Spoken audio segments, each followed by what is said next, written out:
শহরে যান্ত্রিক কোলাহল থেকে মুক্ত হয়ে যারা নিরিবিলি পরিবেশে একটু ভালো সময় কাটাতে চান তাদের জন্য কিন্তু আজকের এই ভিডিওটা। ফ্যামিলি এবং ফ্রেন্ডসদের সাথে ভালো সময় কাটানোর জন্য এর চেয়ে বেস্ট অপশন আর হতে পারে না। হ্যালো এভরিওয়ান, আসসালামু আলাইকুম। কেমন আছেন সবাই? ঢাকার খুব কাছে নিরিবিলি পরিবেশে এত সুন্দর একটা রিসোর্ট ঘুরে আসতে পারবেন ডে লং প্যাকেজে বা নাইট স্টে করে। কস্টিং কেমন পড়বে সেটা আমি ভিডিওর শেষে বলে দিচ্ছি। টাইমটা হচ্ছে সকাল 8টা থেকে 10টা 30 পর্যন্ত অন থাকবে। লাঞ্চের টাইমটা হচ্ছে আমাদের 1টা 30 থেকে 4টা পর্যন্ত।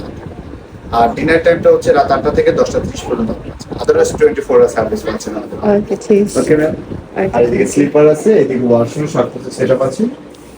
আমরা যেহেতু নাইট স্টে করেছি সো আমরা একটা রুম নিয়েছি আর এই রুমটা কিন্তু বেশ বড় ছিল। রুমের মধ্যে বিশাল বড় একটা বেড, একটা বড় টিভি, একটা মিনি ফ্রিজ আর কয়েকটা ক্যাবিনেট ছিল। রুমের সাইজটা অনেক সুন্দর, রুমটা দেখতে অনেক বেশি সুন্দর এবং এত বেশি নিট এন্ড ক্লিন যেটা আমার বেশ ভালো লেগেছে। আর একপাশে কফি কর্নার, আর কফি কর্নারে ছিল এখানে কমপ্লিমেন্টারি কফি, চা এসবই। তবে সবচেয়ে ইউনিক ছিল এখানে কিছু ফুডস আইটেম ছিল যেটা কমপ্লিমেন্টারি। আমি এই পর্যন্ত খুব কম রিসোর্টেই দেখেছি যে কমপ্লিমেন্টারি ফুডস দিয়ে থাকেন। যাই হোক, তাদের এখানে যেমন রুমটা সুন্দর, তাদের ওয়াশরুমটাও কিন্তু বেশ বড় এবং অনেক নিট এন্ড ক্লিন। ওয়াশরুমে কমপ্লিমেন্টারি ব্রাশ, টুথপেস্ট, লোশন যা কিছু থাকার সবই ছিল। শাওয়ারের জন্য আলাদা জায়গা ছিল। তো সবকিছু মিলে কিন্তু তাদের রুম এবং ওয়াশরুম দুইটাই সুন্দর। আর তাদের ব্যালকনি ভিউটা কিন্তু বেশ ভালো। ব্যালকনি থেকে আপনি পুরো লেকটা দেখতে পারবেন। তাদের এখানে প্রত্যেকটা ভিলাতেই কিন্তু ব্যালকনি ভিউ, সো ব্যালকনিতে থেকে লেকের ভিউটা কিন্তু অনেক সুন্দর। এই তো আমাদের ভিলার সামনে যে ভিউটা, এটাও কিন্তু বেশ ভালো। আর আমাদের ভিলার নাম ছিল লবলং ভিলা। আর এখানে কিন্তু প্রত্যেকটা ভিলারই এরকম সুন্দর সুন্দর কিছু নাম আছে। যেহেতু আমরা দুপুরে এসেছিলাম সো আমাদের লাঞ্চ করতে হবে, তাই আমরা একটু ফ্রেশ হয়ে চলে গেলাম সোজা রেস্টুরেন্টে। রেস্টুরেন্টে কিন্তু আমাদের ভিলা থেকে খুবই কাছে, সো আমরা বাগি নিতে হয়নি, হেঁটে হেঁটে চলে গিয়েছি রেস্টুরেন্টে। আর রেস্টুরেন্টটা কিন্তু অনেক বেশি সুন্দর। তো রেস্টুরেন্টের ভিতরে অনেক পরিপাটি আর অনেক নিট এন্ড ক্লিন, যেটা আমি প্রথমেই দেখি খুবই সুন্দর। এখানে আপনি খাবেন এবং বাইরের লেক দেখতে পারবেন। যাই হোক, আমরা দুপুরে লাঞ্চ অর্ডার দিয়েছি। আমরা যেহেতু নাইট স্টে করতে এসেছি আমাদের কিন্তু কমপ্লিমেন্টারি ব্রেকফাস্ট, বাট লাঞ্চটা হচ্ছে নিজের টাকায় খেতে হবে। সো আমরা লাঞ্চ অর্ডার দিয়েছিলাম বাঙালি কিছু খাবার। এখানে কিন্তু আমরা অর্ডার দিয়েছিলাম চিকেন, আর ছিল একটা ঘন ডাল, ডিম ভর্তা, আলু ভর্তা, এই সব কিছুই। আর আমাদের বেবির জন্য একটা ফ্রেঞ্চ ফ্রাই নিয়েছিলাম। তবে তাদের খাবার টেস্ট কিন্তু অনেক ভালো। ঘন ডালটা ভীষণ ভালো লেগেছে আর চিকেনটা ছিল একদম দেশি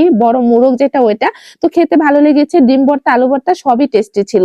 লাঞ্চ করা শেষ হয়ে গেলে আমরা একটু ঘুরতে বের হয়েছি। এখানে কিন্তু বিশাল বড় একটা মাঠ আছে আর মাঠের পাশেই হচ্ছে বাচ্চাদের কিডস জোন। আর এখানে বাচ্চাদের খেলার জন্য অনেক ধরনের অ্যাক্টিভিটিস আছে। সো যারা ফ্যামিলি এবং বাচ্চা কাচ্চা নিয়ে আসতে চান তারা কিন্তু ভালো একটা সময় কাটাতে পারবেন। এখানে এতটা অ্যাক্টিভিটিস আছে যে বাচ্চাদের সারাদিন এই প্লে জোনেই কেটে যাবে। এখানে একটা ঢেকিও আছে, যদিও ঢেকিটা নড়বড়ে করছিল, আমি তো উঠাইতে পারছিলাম না। আর এই মাঠের মধ্যে একটা টি হাউসও আছে। টি হাউসটা যদিও একটু ভেঙে গিয়েছে, উপরে ওঠা যাচ্ছিল না, বা তাদের কনস্ট্রাকশনের কাজ চলছে, খুব শীঘ্রই এগুলো ঠিক করে ফেলবেন। তবে বেশ ভালো লেগেছে টি হাউসটা। আর যারা নাইট স্টে করবেন, রাতে যে ভিউটা আপনারা রিসোর্টে পাবেন বেশ ভালো। কোনো কোলাহল নাই, কোনো গাড়ির শব্দ নাই, শুধু পাখির কিচিমিচির আর আপনিই থাকবেন। যাই হোক, বেশ ভালো লেগেছে তাদের এই রিসোর্টটার রাতের ভিউটা। আমরা গিয়েছিলাম কয়েকজন, আমার হাজবেন্ড তার কলিগদের ফ্যামিলি সহ গিয়েছিল। সবাই একসাথে খুব এনজয় করেছি।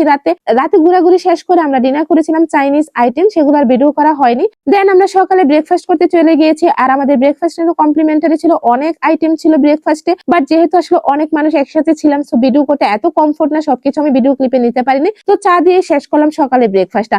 তারপরে সবাই একসাথে বের হয়ে গেলাম বাগি নিয়ে পুরো রিসোর্টটা ঘুরে দেখার জন্য।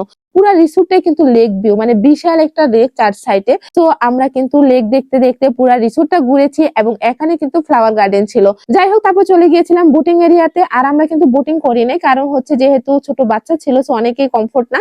দেন আমরা চলে গিয়েছি এখানে মিনি চিড়িয়াখানাটা দেখতে, এটাও দেখেছি। পুরো রিসোর্টটা কিন্তু ঘুরতে বেশ সময় লেগেছে কারণ অনেক বড়। যাই হোক, এখন বলে দিচ্ছি তাদের কস্টিং কেমন পড়বে। আপনারা যদি ডে প্যাকেজে যান তাহলে হচ্ছে আপনাদের হচ্ছে 3000 টাকা পড়বে কস্টিং।